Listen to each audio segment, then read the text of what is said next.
sciences humaines, c'est beaucoup développer le sens critique des étudiants. On les amène à réfléchir aussi sur eux-mêmes, sur la société, la communauté, tout ça. Pour venir en sciences humaines, il faut être ouvert sur le monde, il faut être curieux. Et en sciences humaines, les cours, la façon dont ils sont structurés, il y a les cours en première année qui sont des cours d'initiation dans différentes disciplines, donc la géographie, l'histoire, la science politique, la sociologie, l'économie, la psychologie et l'administration. Donc on le sait, il y a différentes problématiques au niveau de la politique internationale, des enjeux internationaux.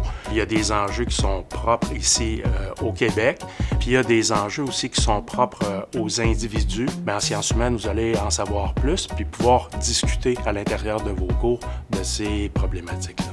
Les compétences que j'ai acquises dans ce programme, donc beaucoup d'empathie, d'ouverture d'esprit, de rigueur, détermination, persévérance, et aussi toutes les compétences qu'on ne pourrait pas penser directement, comme par exemple en rédaction, en synthèse et en analyse. La caractéristique du programme de sciences humaines au Cégep de Trois-Rivières, c'est que les étudiants peuvent choisir les cours en fonction de leur intérêt en deuxième année. Donc, ils ont été initiés à des cours, ils savent à différentes disciplines, ils savent un petit peu plus ce qu'ils aiment, et là, ils peuvent choisir en fonction de leur intérêt. Ce qui distingue le programme des sciences humaines, c'est les projets d'équipe. Il y en a beaucoup, ce qui aide à faire des connexions avec d'autres élèves qui ont les mêmes centres d'intérêt. En sciences humaines, une des particularités, je pense, qu'on a à Trois-Rivières, c'est qu'il y a beaucoup un souci de faciliter le passage, la transition du secondaire au collège.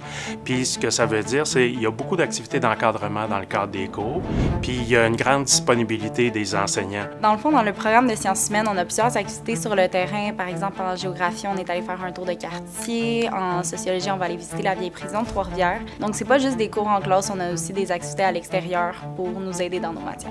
On dit souvent que sciences humaines, c'est un gros programme. C'est vrai, il y a beaucoup d'élèves, mais c'est aussi un avantage parce que ça permet d'avoir une plus vaste population de personnes avec des intérêts semblables aux nôtres. J'ai vraiment eu de la facilité à me faire des amis dans le programme, autant des gens que je connaissais un petit peu avant ou des gens que je connaissais pas du tout. L'approche des enseignants qui sont dans le programme de sciences humaines, on veut vraiment que ça soit quelque chose de personnalisé. On a des profs qui sont vraiment disponibles, qui sont intéressés par la matière, puis c'est vraiment leur spécialité. Notre approche, elle est chaleureuse et bienveillante. Vraiment, en sciences humaines, on est là, on est proche.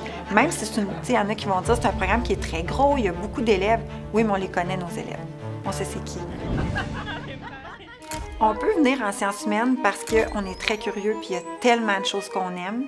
Puis on a envie d'explorer certaines choses, puis finalement, on trouve quelque chose qu'on préfère, fait que ça nous fait un magnifique tremplin pour l'université.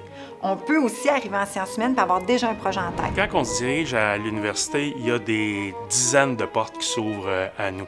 Évidemment, il y a les grands domaines de la science humaine, par exemple en relation d'aide, tout ce qui touche la psychologie, l'éducation. Il y a également au niveau de l'administration, donc la gestion, le marketing, la comptabilité. Puis quand je dis qu'il y en a des dizaines, bien, par exemple, on peut s'en aller en droit, en criminologie, en journaliste, donc il y a plein de domaines qui s'ouvrent. Après mon DEC en sciences humaines, j'hésite entre plusieurs choses, notamment les relations internationales, mais aussi l'enseignement de l'histoire au collégial qui m'intéresse beaucoup. J'aimerais beaucoup soit aller en psychologie pour vraiment comprendre les gens, l'humain, parler des problèmes, comprendre ça vient d'où. Sinon, le droit m'intéresse vraiment beaucoup. Donc, en arrivant à la fin de mon parcours collégial, j'hésitais entre poursuivre mes études universitaires en psychologie ou en droit.